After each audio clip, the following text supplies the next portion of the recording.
Hello, everybody, and welcome to another episode of Trek Mission Log. And I want to thank you for joining me today, and thank you to all of you who have subscribed. Our 250 subscriber milestone has been reached and surpassed, and I am extremely grateful. So, as promised, we are going to be doing a giveaway. So keep an eye out on my channel on Monday.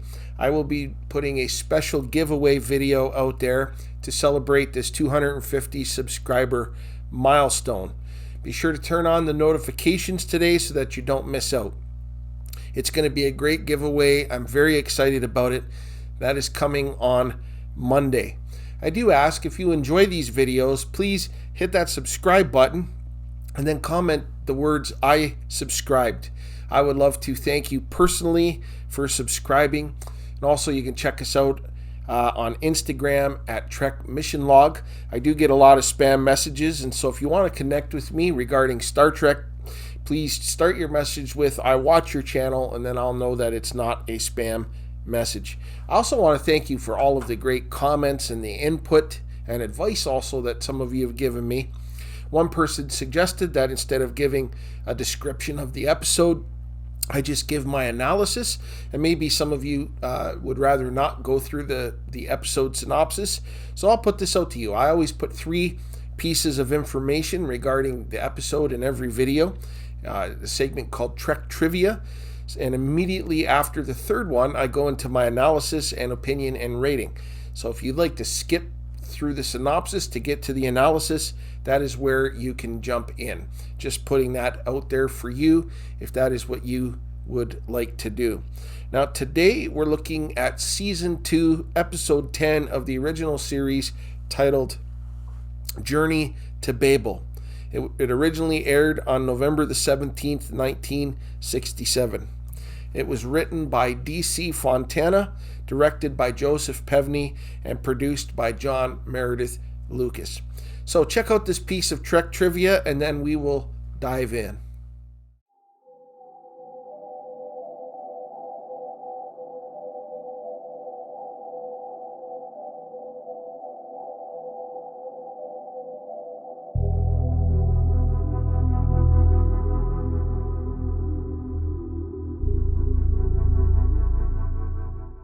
The episode begins with McCoy complaining about having to wear his dress uniform. Kirk mentions that the Vulcans are the last group of delegates that they have to pick up. They're in orbit around Vulcan. Chekhov tells Kirk that the shuttlecraft with Ambassador Sarek is approaching. A security detail go inside the shuttlecraft deck.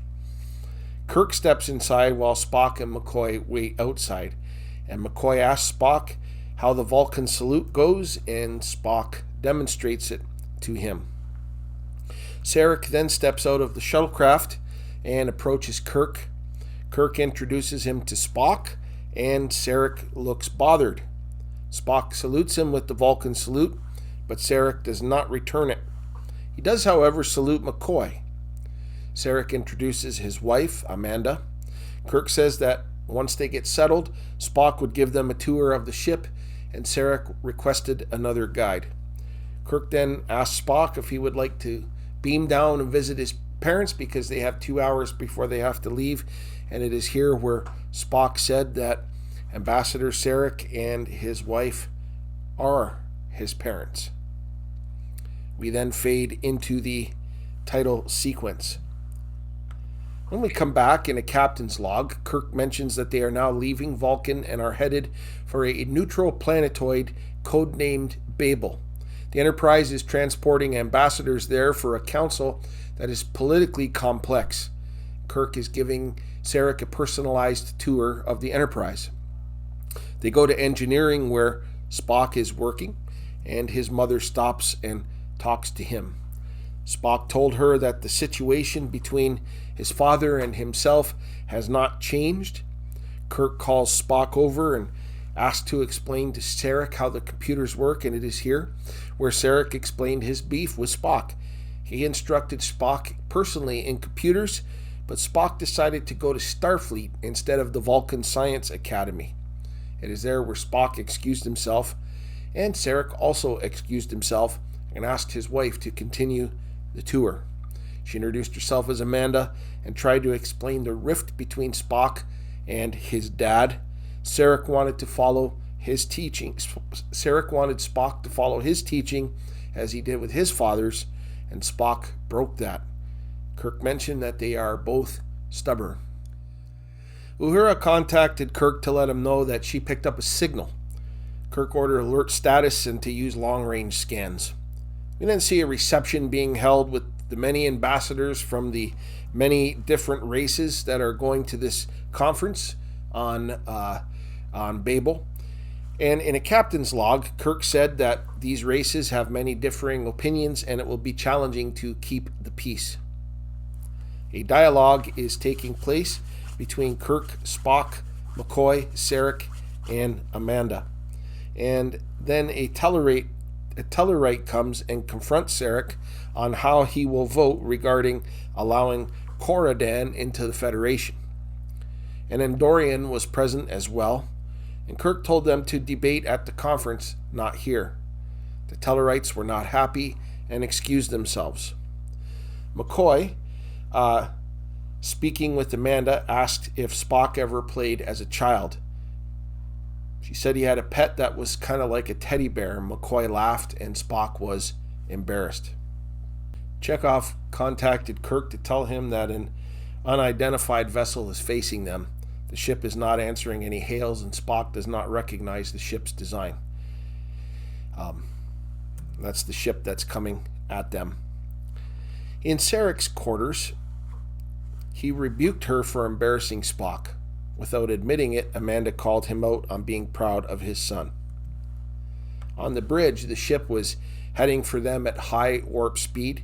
Kirk ordered phasers ready. The ship then flew right past them at warp 10.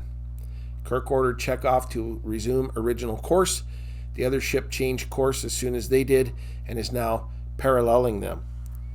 Kirk ordered a full analysis of sensor readings as he wants to know who they are dealing with. Sarek comes back into the reception area and pours himself a drink and takes a pill, all while a Tellarite behind him was watching. The Tellarite ambassador confronts Sarek again about his vote on Coridan and their admission into the Federation. Sarek tells him that Vulcan favors it. The planet is rich in dilithium crystals and underpopulated. Admission into the Federation would give them protection from illegal mining operations, insinuating that the Tellarites have been mining there illegally. The Tellarite attacks him. Sarek defends himself.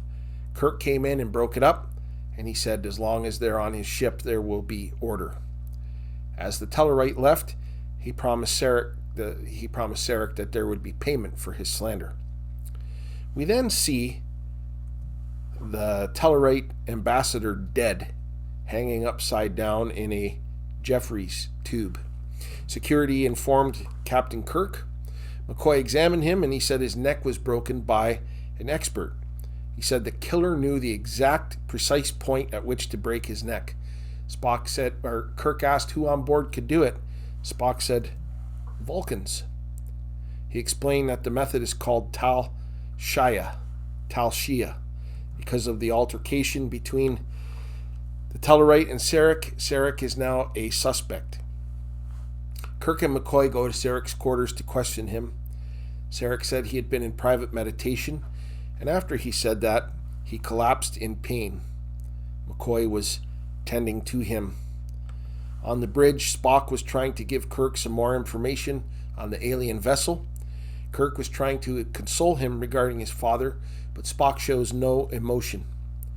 Uhura then picks up a transmission, but upon further investigation discovers that the transmission is coming from somewhere aboard the Enterprise. All efforts are being made to find out who is communicating with that ship. Kirk and Spock go to visit Sarek. There is something wrong with one of the heart valves. He said that his last attack happened a few hours ago. He was incapacitated at the time of the Tellarite murder.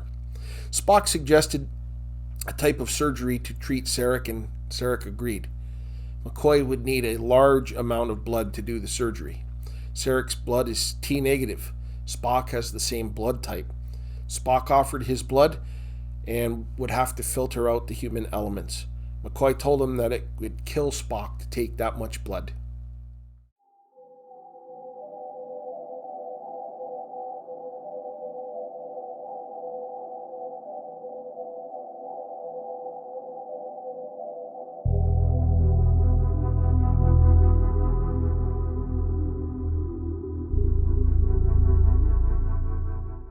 Spock and McCoy get into an argument about an experimental drug used on people on Rigel 5 to quickly reproduce blood.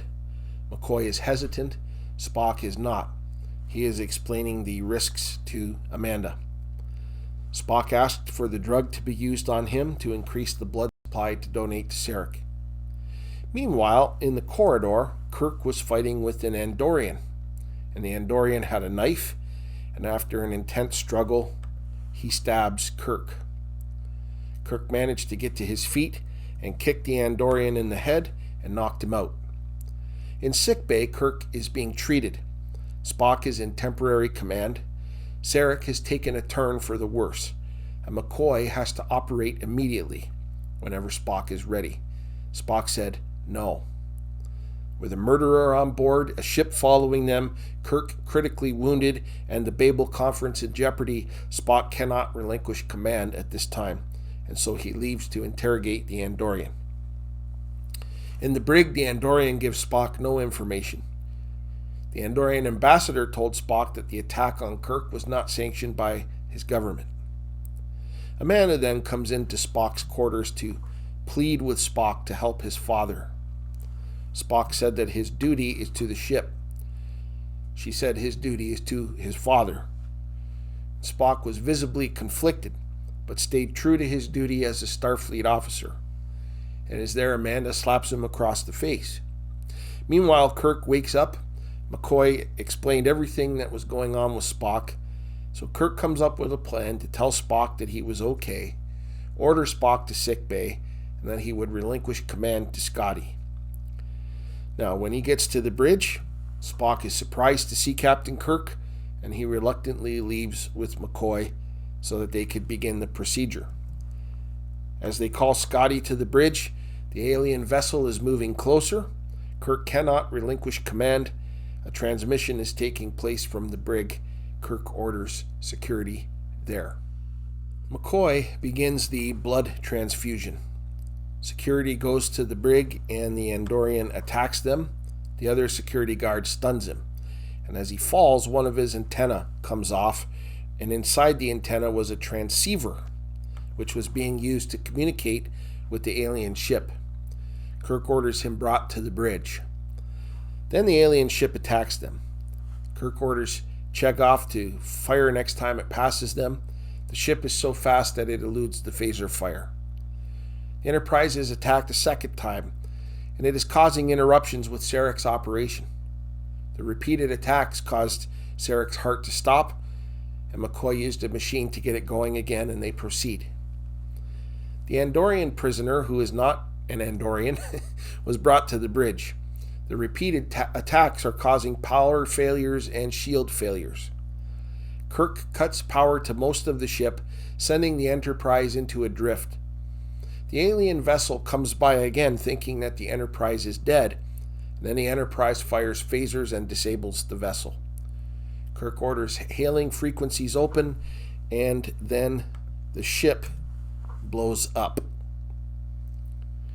The prisoner said that they had orders to self-destruct if they were defeated. He also poisoned himself and died on the bridge. Kirk orders the body taken to sickbay. He gives the con to Chekhov. In sickbay, Sarek and Spock are both well. Spock told Kirk that the prisoner is most likely an Orion. They have been smuggling around Coridan, and they were trying to pit interplanetary war and then make a huge profit by providing Coridan's dilithium crystals to both sides.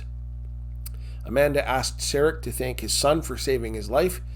He said that Spock acted logically, and one does not thank logic. She said that she is sick of logic, Spock looked at his dad and said, "Emotional, isn't she? Why did you marry her?" And Sarek replied, "At the time, it seemed the logical thing to do." McCoy confined Kirk and Spock to their beds in sickbay, and when they protested, he told them both to shut up, and then he smiled and said, "I finally got the last word." And the episode comes to a close.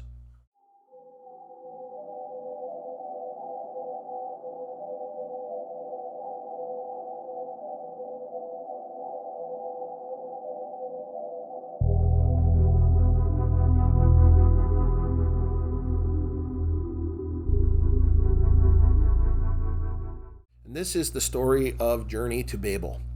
This really is a fantastic episode from the original series. It was a multi-layered episode that included suspense, intrigue, mystery, drama, action, and even a little romance. So let's break this down a little. First of all, the story is very, very good.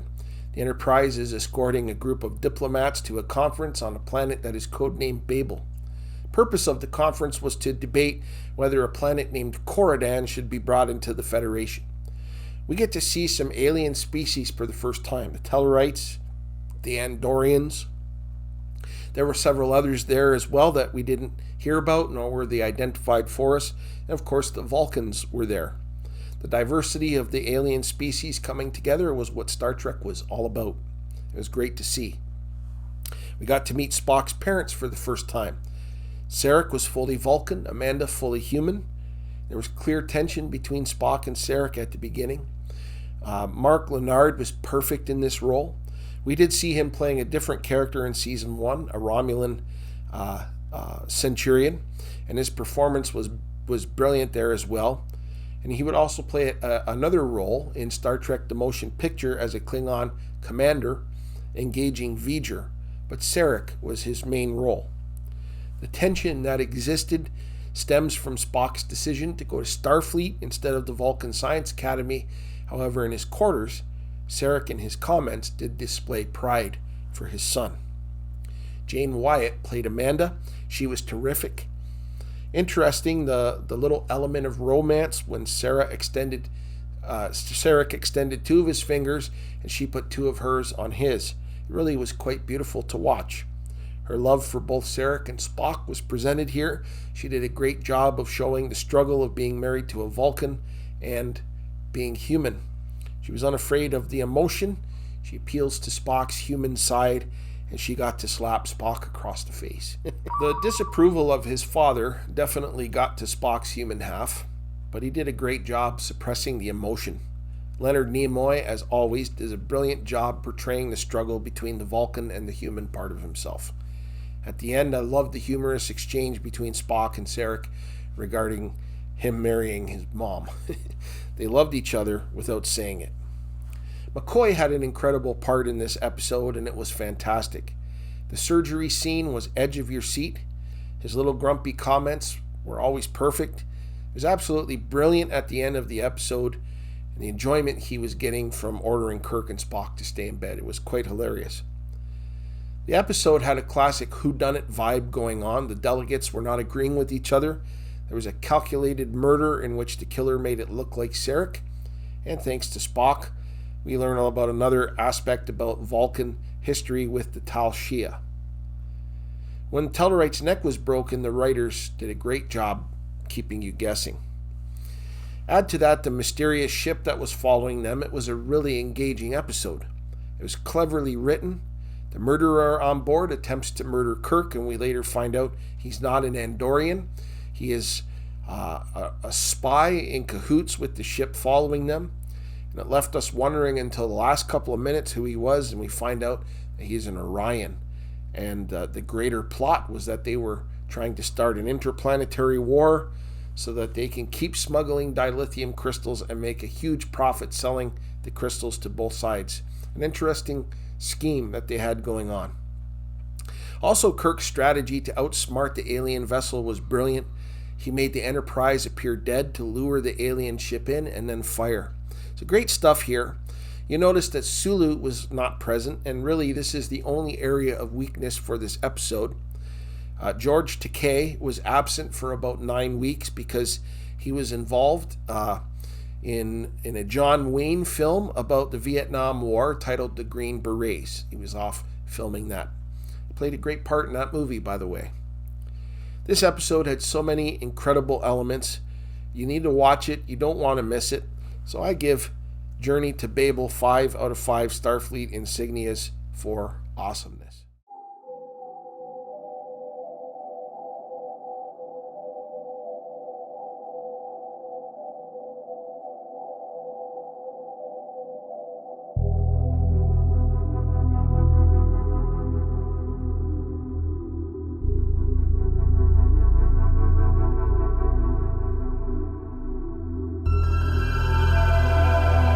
Well, that is it for today's episode. I sincerely hope that you enjoyed it. Please leave a comment below. I love reading them. Don't forget to look out for the giveaway video this coming Monday. I promise it's going to be a good giveaway that you do not want to miss. Next week, we will be looking at episode 11, titled Friday's Child. Until we meet again, live long and prosper.